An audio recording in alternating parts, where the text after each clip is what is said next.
With a happy smile, you explored the mall once again. You've been here a few days ago, but this time it was different. You're on a date. It had been such much different feeling than before. Less curiosity killed the cat and more, I'm here with someone. Bakugou had been a rough gentleman, while he mostly had a to frown to any other he met with hostility, and directly to you, he was sweet. But when the both of you got there, you two were talking about where to eat. What you didn't notice was that Bakugou's friends were watching. What do you think they are talking about? Mina spoke, both of them wearing sunglasses.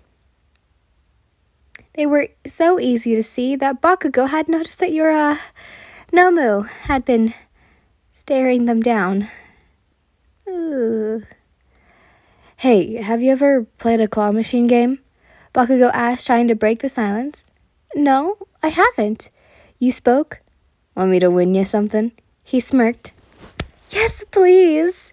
You clasped your hands. Once there, he asked, which one do you want? You pointed out to a plushie that caught your eye in particular. Which, in this store, is just going to be a bunny, so have fun with the bunny. It took him 5 tries just to get it. Me, try. Nomu spoke, moving to the claw machine, and Bakugou moved out of the way. Here, let me pay for him, you said, putting in a coin. Once the coin was in, Nomu moved the claw to a toy that caught his eye. A pink poodle. With the claw going down, picking it up and going to the place to get it, it took him 1 try. He picked it up, it being so tiny in his hands. Me. Win. He smirked, looking at Bakugou, who had given you the bunny. Yeah, it's just luck, he tisked. How about we go to the McDonald's? We can eat in there. Bakugou spoke. Okay, you smiled. Nomu and Bakugou looked at each other before following you. You and Bakugou took your time in picking something, you ordering Nomu chicken nuggets. As both of you ate, Nomu was sitting in the corner watching him, just staring menacingly. Ew. You tapped Bakugou on the shoulder. Watch this. You took your phone and played something, but it was paused. Hey, Nomu, wanna watch the pony show? You asked. Nomu got up and walked over to you, and you unpaused it and gave it to him. He took it and sat back in the corner in the kid play area. See, he may be big and scary, but he's easy too. You begin laughing at Bakugou's shocked face. See, I think it reminds him of his childhood. You calmed down. Well, my parents do the same thing from time to time. Bakugou spoke. Bakugou looked at you, and you were smiling. Is it just me, or is it hot in here? That was when your smile fell. I have to go use the restroom. You spoke, said, getting up and going to the bathroom. Nomu noticed this and got up. The little kids falling off his back. They were all right, not that big of a fall. You made Lady sad. He looked at Bakugou. What? Bakugou asked. Go fix. Nomu pointed at the bathroom, pushing him. Okay, let me go. He walked to the girls' restroom. Sorry, ladies, but I gotta talk with someone.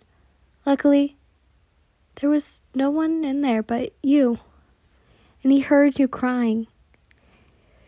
He walked up and looked back at Nomu, who was too big to get through.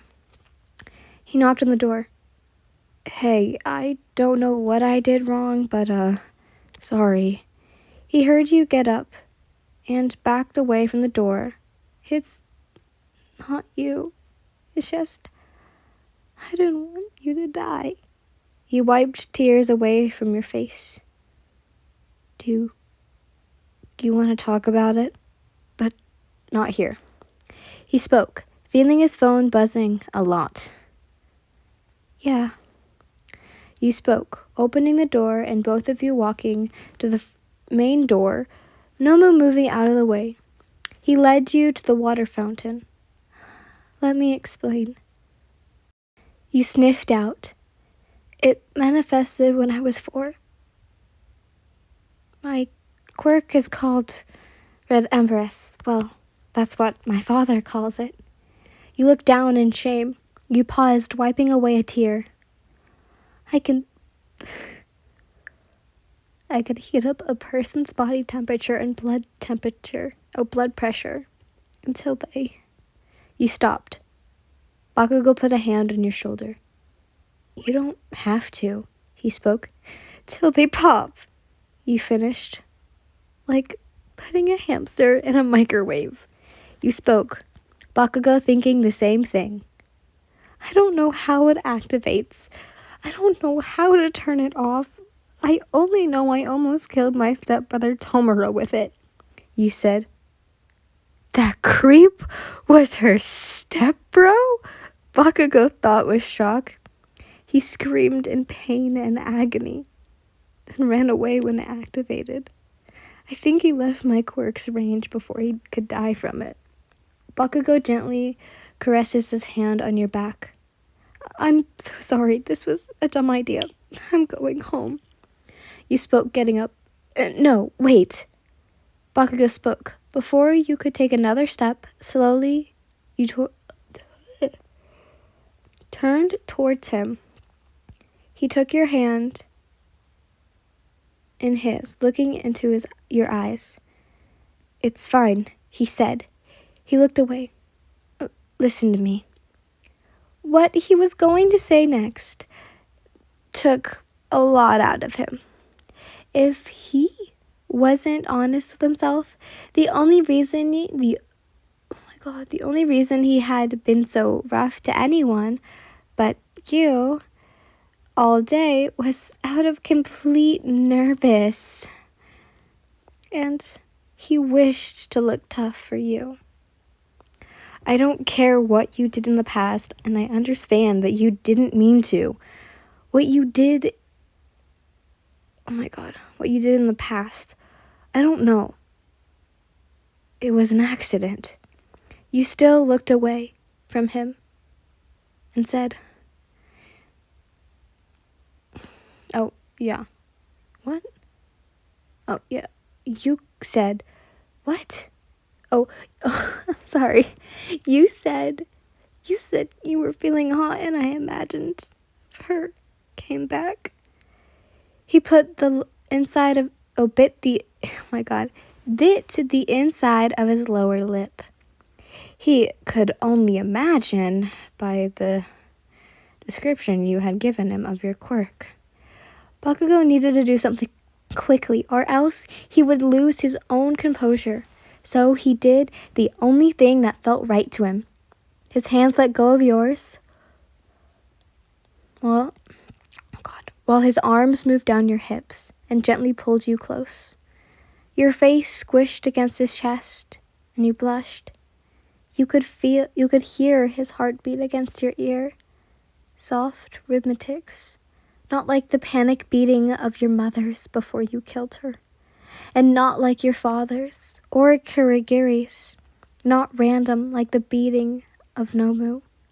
It felt like a lullaby. It felt safe. When you let go, you both were blushing like tomatoes. See? He said while giving an embarrassing chuckle. I'm still here. You spent the rest of the day with Bakugou, not thinking about your past, trying to enjoy the moment to the fullest.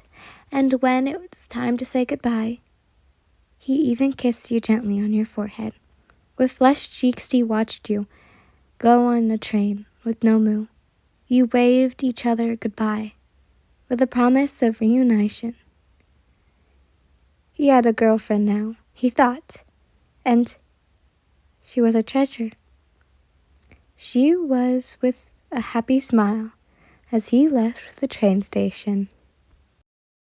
I hope you guys enjoyed this. It was really sweet. Oh, and by the way, next chapter, I can recall you falling asleep. But when you're falling asleep, I'm going to do a flashback of that day. So, have fun. I'm going to make it, well, maybe a little gory because I'm gonna have fun. But anyways, I hope you guys enjoyed this. I love you all so much. Mwah.